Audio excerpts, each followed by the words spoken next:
na nafasi anayoicheza Alan Okello wapo watu tayari pale Simba.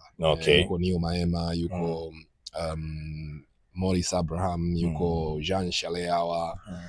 Wote hawa ni watu ambao wanacheza katika position ambazo anazicheza Alan Okello, kwa maana ya second striker nyuma ya mshambuliaji ama namba 8. Kwa hiyo as things stand hakuna uhitaji mkubwa wa Alan Okello, kwa sababu unapima kwamba muda ambao utamsajili je, atakupa kitu ambacho anaweza kukupa kwa muda ule? Hapana. Mchezaji kama yule ni bora umsajili ukiwa unajua kabisa kwamba ataenda pre-season na timu, atapata muda kuzoeana na wachezaji wenzie, alafu ndio atakupa kile ambacho unataka akupe. Kwa hivyo mimi nitashangaa sana kwanza nikiona amesajiliwa.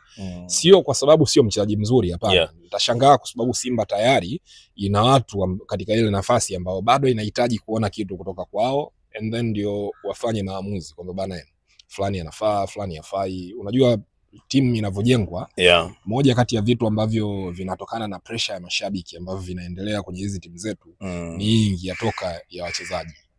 Mchezaji siku zote lazima umpe muda. Ni kweli. Sasa unapomsajili mchezaji, ukiangalia kwa miaka kama 5 ama 10 iliyopita, umekuwa na hii tabia, yani kwamba mchezaji anakuja miezi 3, 4, 6 anaondolewa. Sasa mara nyingi ni hasara ambayo klabu inapata, kwa sababu wachezaji wa nje wanagharamikiwa vitu vingi sana, kibali cha kazi, kibali cha ukazi kabisa. Sijui umlipe mwenyewe in dollars, umlipe wakala wake, ni vitu vingi ambavyo vinakuhitaji wewe ukimsajili mchezaji wa namna ile, uwe umejiandaa kumpa nafasi. Uwe umejiandaa kwamba huyu mtu inabidi nimpe muda wa kuadapt, kwa sababu sio kila mchezaji atakuja na kukupa unachotaka kutoka kwake kwa haraka haraka. Ndio.